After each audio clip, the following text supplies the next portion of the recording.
Hello fellow mutants, welcome back to another video. And before I go on with this video, if you guys do not want any spoilers to the Bad Batch show, which is currently releasing their episodes for season 2, then do not watch this episode or video until after you've seen episode 3 of the Bad Batch, because it will contain spoilers. That said, that's my spoiler warning. Let's give this a read. So, Star Wars reveals Captain Cody's fate after Order 66. So, Star Wars has finally revealed what happened to Commander Cody after Order 66 came down in Star Wars Revenge of the Sith.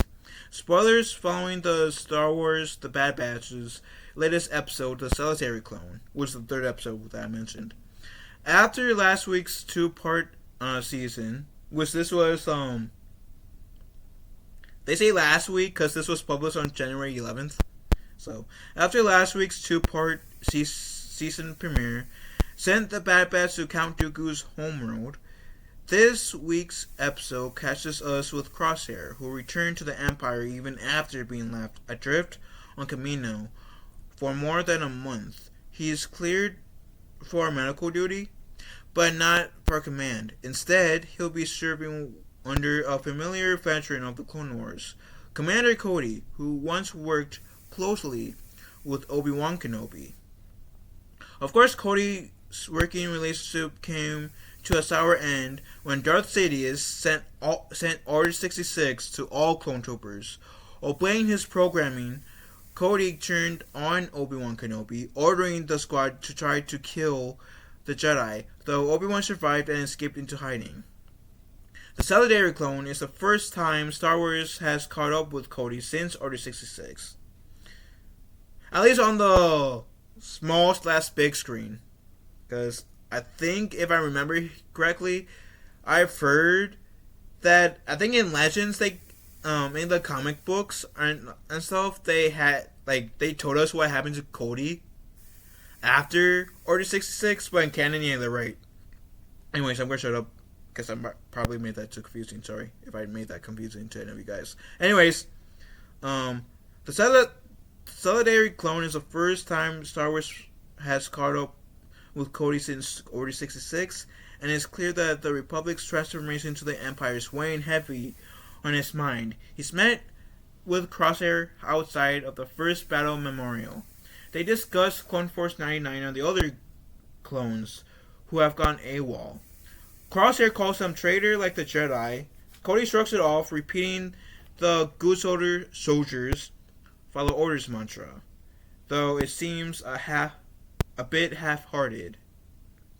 Cody leads a squad, including Crosshair, the planet D6, where a separatist holdout is holding the duly appointed Imperial Governor of the system hostage.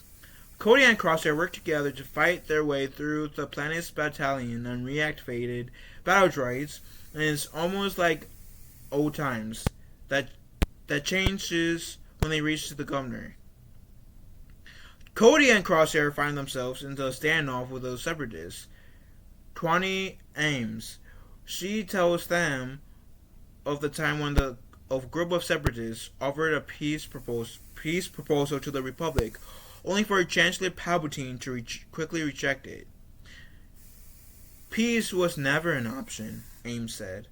Cody decided to offer peace in this situation. I only meant Ames to live if she'll turn over her hostage. She agrees. However, once freed, the Imperial Governor demands that Ames be executed. Cody is reluctant after what he promised Ames. Crosshair didn't hesitate and kills her. Later, Cody reunites with Crosshair, the First Battle Memorial. He asks if they're making the galaxy better. Crosshair reminds him that they're soldiers. It's the last Crosshair sees of Cody. When he reports to the next assignment, he learns that Cody has gone AWOL. While it's only speculation, it seems that Cody might seek out Rex and join his efforts to help other clones. I feel like I should write this article besides doing my whole episode recap of the third episode, because this pretty much sums it up better than what I did. And it last time too. God damn it. Okay. But I guess for those of you who didn't see my episode 3 review of the Bad Batch, or I actually don't think I have it out yet. I think I will have it out potentially later after I have this video uploaded. I don't know. If I do have my review for episode 3 out before this video comes out, I'll have that a link in the comment section for you guys. So if you guys want to see my review for the episode, The Solidarity Clone, you guys can. But I'm happy that we got an explanation of what happened to Cody after Order 66. Cause Cody was a big player, I want to say, in the Clone Wars. At least one that, a big player that we saw. And he was one of those big players that helped Darth Sidious execute Order 66. And I do think that clone deserves I think we deserve to know what happened to Cody. Yeah, okay, Nemo.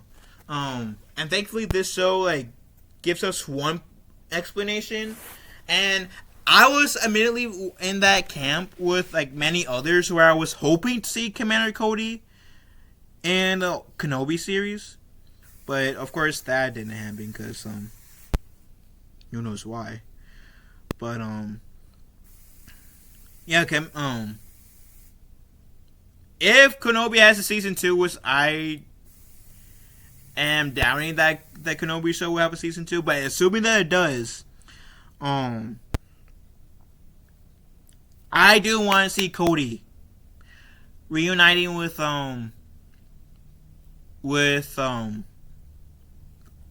Commander Cody reuniting with Obi-Wan.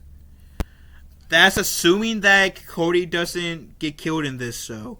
And even then, it would be interesting to see if Cody does search for Obi-Wan and maybe tries to apologize to Obi-Wan. Obi-Wan being very, very nervous around Cody, of course, because what happened in Revenge of the Sith last time Obi-Wan saw Cody was Cody gave him Obi-Wan his lightsaber, and then 5 seconds later Obi-Wan gets shot at.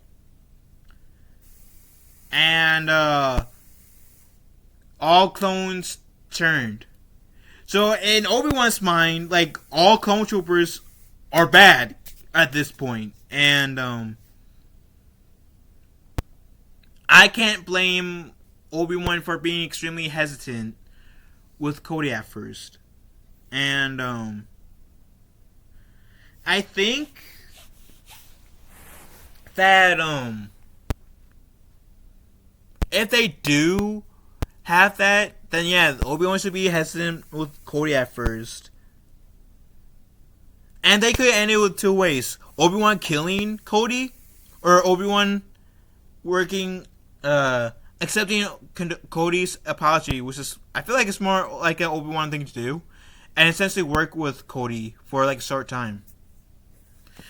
Who knows? But like I said, I would like to see a Cody Kenobi reunion and see how that would play out, because I think that could be a very compelling story in itself.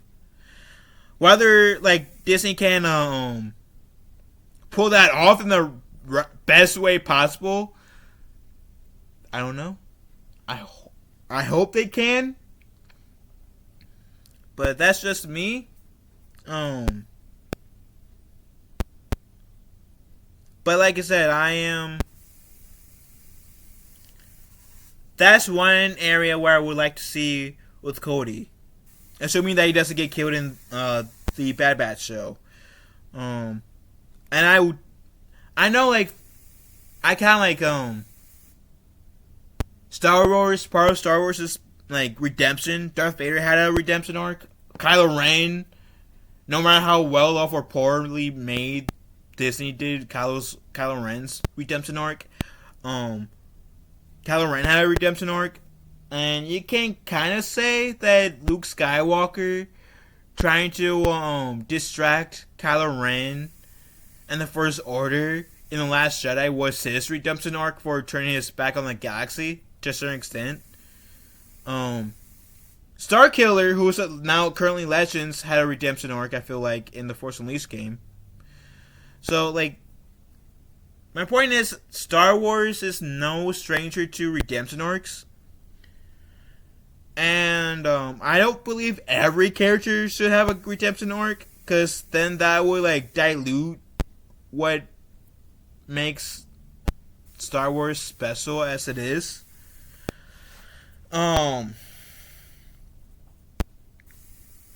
But my point is, I think that